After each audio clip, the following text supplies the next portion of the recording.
Vendredi 23 février, nous sommes dans la cour de l'abbaye Saint-Jean-des-Prés, au bâtiment du XVIIe siècle. Nous avons rendez-vous avec son propriétaire, qui n'est autre que le duc Jocelyn de Rohan. Avec lui, nous allons plonger dans le passé et revenir à l'époque de l'occupation. En effet, son père, Alain de Rohan, a participé à la résistance. Beaumanius TV, à la rencontre des héros de l'ombre, c'est parti.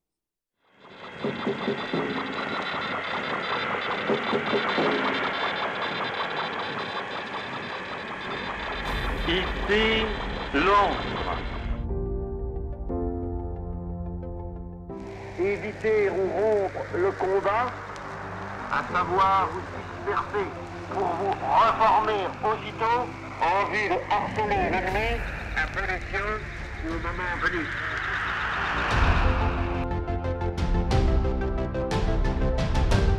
Moi, général de Gaulle, j'entreprends ici, en Angleterre, cette tâche nationale. J'invite tous les Français qui veulent rester libres à m'écouter et à me suivre. Vive la France, libre dans l'honneur et dans l'indépendance.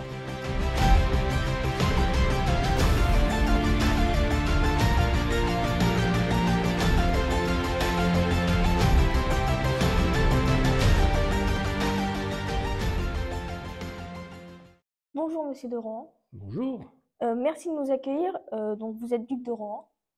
Vous avez été sénateur du Morbihan pendant 28 ans, maire de Josselin pendant 36 ans et conseiller général pendant 15 ans. Alors votre famille remonte au XIe siècle et votre père était d'ailleurs député et résistant. Mon père n'était pas député, mais il était résistant. Alors dans quelles circonstances votre père a-t-il décidé de s'engager dans la résistance? En juin 1944, après le débarquement, toutes les entreprises de Paris ont fermé pratiquement, les usines dans la région parisienne. Mon père travaillait dans une usine de la région parisienne et il est revenu à Josselin. Et dès qu'il est arrivé, il a demandé au fils du fermier qui habitait dans cette maison de le mettre en contact, parce qu'il savait que ce garçon était dans la résistance, et il lui a dit, mais tu vas me mettre en rapport avec tes chefs. Le chef de la résistance, c'était le commandant Carreau, un officier de carrière, et mon père est devenu son adjoint, un de ses adjoints. Donc c'est à ce moment-là qu'il est devenu officiellement résistant dans ce qu'on appelait les forces françaises de l'intérieur, les FFI. On lui a demandé d'initier au maniement d'armes les jeunes maquisards qui étaient dans le secteur. Parce que mon père était officier de réserve et il avait fait la campagne de 1939-1940. Il n'a pas été très longtemps dans la résistance, parce qu'il travaillait à Paris. Je crois qu'il était plus ou moins dans un réseau de résistance à Paris, le réseau Alliance. Il a voulu faire quelque chose quand il est arrivé ici. Il savait qu'il y avait des activités de résistance et donc il voulait participer à l'action. Alors à quel type d'action de résistance ont participé vos parents?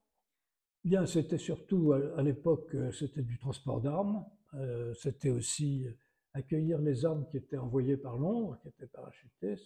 C'était former pour mon père les maquisards au maniement de toutes ces armes, puis éventuellement à livrer des combats ou à faire des attentats contre les forces allemandes.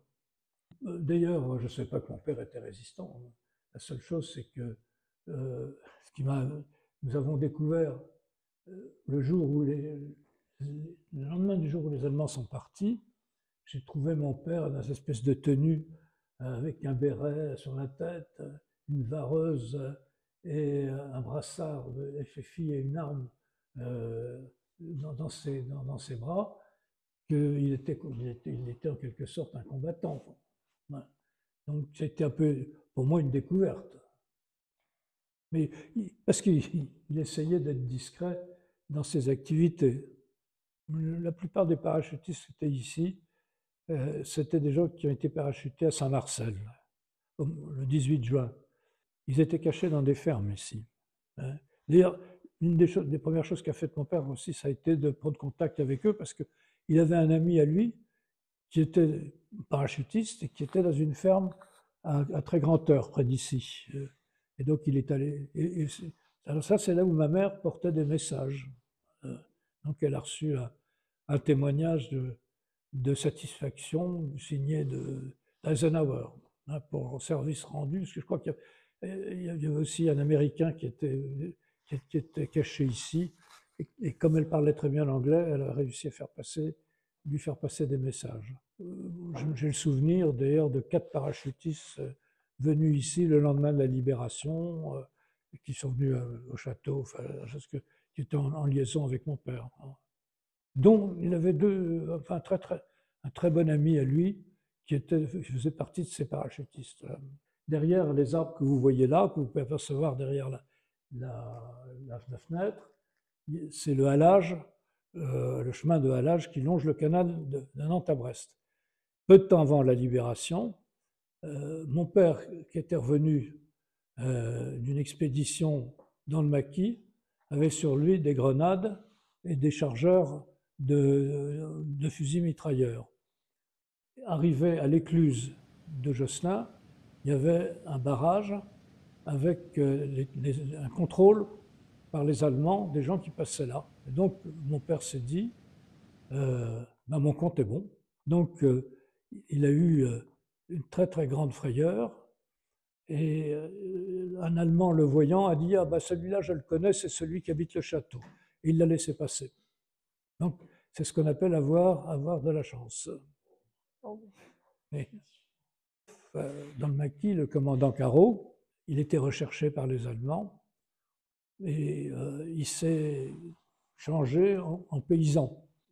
Alors il a pris une blouse et il s'est mis en tenue très rurale, et puis il a été arrêté par les Allemands. Ils ont fait une rafle. Il a eu la présence d'esprit, quand il a été raflé, de demander à quelqu'un qui était un agriculteur, qui a été raflé avec lui, « Dis-moi combien coûte une vache ?» Les Allemands ont mis les raflés dans une colonne et les ont emmenés en direction de l'endroit où ils interrogeaient leurs otages et leurs prisonniers. C'était là où il y avait le siège de la Gestapo allemande. Et il a entendu d'ailleurs... Alors il y avait beaucoup de gens de Josselin pour assister à ça, parce qu'ils étaient le long de la route, ils l'ont vu passer. Et il entendait que son nom était prononcé à vive voix. Il disait « c'est Carreau, c'est Carreau ». Et il était évidemment extrêmement anxieux, parce qu'il prétendait s'appeler autrement, évidemment.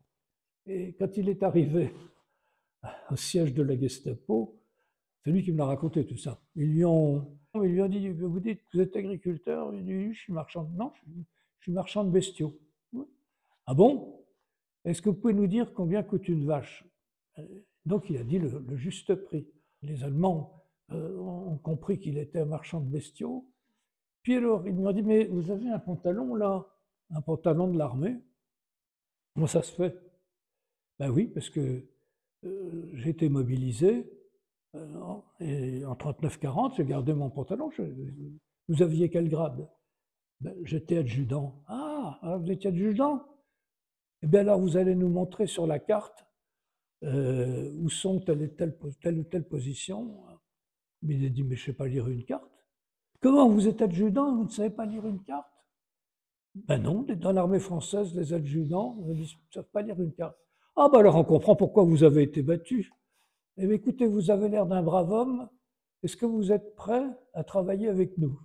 Alors Carreau a répondu, mais qu'est-ce que vous me demandez? Qu'est-ce que je peux faire? Oui, ben vous allez nous promener, vous nous donnerez des renseignements sur l'état d'esprit de la population. Alors il m'a dit, mais quand est-ce que je peux commencer mon service? Alors, eh bien écoutez, demain matin, je serai là à 10h. Alors il a quitté libre la Gestapo, et il m'a dit, je suis parti en marchant, parce que je ne voulais pas avoir l'air de courir. Donc j'ai fait 200 mètres comme ça, et hors de leur vue, et je me suis aperçu, quand je suis arrivé à l'endroit où j'allais aller me cacher, que ma chemise était complètement trempée, comme si jamais je l'avais mise dans l'eau, tellement ça m'a impressionné. Voilà. il s'en est bien sorti aussi, lui aussi, il a eu de la chance. Voilà, c'est comme ça que ça se passait. Il y en a qui avaient moins de chance. Ouais. Alors, le château de Josselin était occupé par des nazis. Avez-vous toujours des souvenirs de quand le château était occupé? Tout à fait. J'avais 7 ans, mais je me rappelle très bien le moment où les Allemands sont venus occuper le château. De juin à août 1944, nous avons cohabité, si je puis dire, avec les Allemands pendant toute cette époque. Et je dois dire que c'est devenu assez périlleux à la fin du mois de juillet et au début du mois d'août, parce qu'il y avait beaucoup d'accrochages entre les troupes allemandes et les maquisards et les parachutistes qui étaient français, qui avaient été parachutés de Londres et qui, après la bataille de Saint-Marcel, se cachaient dans les fermes aux environs. Donc les Allemands étaient très nerveux, ils se livraient dans la campagne à côté à beaucoup d'exactions. Hein, ils ont pris des otages, qu'ils ont fusillés le jour de la veille de la libération de Josselin. Par conséquent, je me souviens très bien de cette époque. Eh bien, ils avaient mis des sentinelles aux portes du château, ils contrôlaient toutes nos entrées et toutes nos sorties, toutes celles des gens qui venaient là.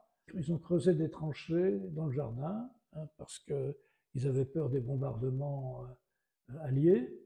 Ils nous laissaient à peu près tranquilles, sauf que la seule chose, c'est que nous étions entassés dans la moitié du château, et nous étions 11 enfants, quand même, plus 7 ou 8 adultes, ce qui fait qu'on était vraiment très tassés. Quand ils sont partis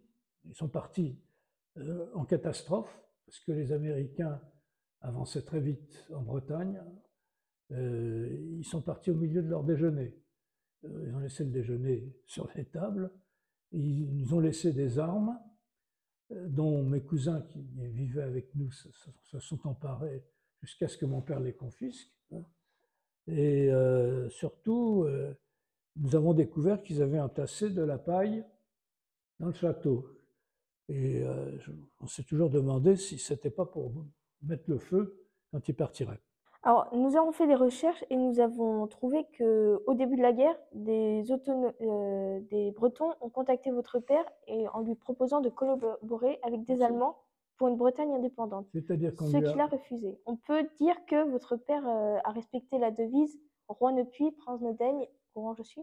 Non, il a surtout refusé ce qu'on lui proposait, c'est-à-dire de le libérer dans son camp de prisonniers, à condition qu'il prenne la tête du mouvement autonomiste breton. D'ailleurs, dans le même temps, des autonomistes sont venus au château de Josselin et se sont emparés d'une hallebarde qu'ils ont emportée avec eux à Pontivy pour proclamer la République indépendante de Bretagne. Alors cette affaire-là a complètement échoué parce que toute la population de Pontivy est allée manifester le lendemain sa réprobation contre la proclamation qu'avaient fait les autonomistes. Quant à mon père, il a demandé au commandant allemand du camp de lui éviter d'être en contact désormais avec les autonomistes. Et il a dit à l'autonomiste qui était venu soi-disant lui donner des nouvelles de sa famille, de rentrer chez lui, et il lui a dit que son père était mort pour la France. Par conséquent, la proposition qui lui était faite était injurieuse. Est-ce que les actes de votre père, ça vous a, dans votre carrière, ça a joué Oui, beaucoup. C'est-à-dire que j'ai toujours eu un attachement profond à la résistance. J'ai été très fier du combat qu'il a mené. J'ai veillé, quand j'étais maire de Josselin, à ce que la mémoire des résistants, notamment ceux qui avaient été fusillés, soit honorée à travers les rues de Josselin. Donc il y a une place de la Résistance, il y a une place du 18 juin 40, et puis il y a des noms de rues qui ont été donnés à des résistants. Il n'y a plus beaucoup de résistants encore en vie. Donc ça veut dire que les mémoires directes de résistants sont en train de s'effacer.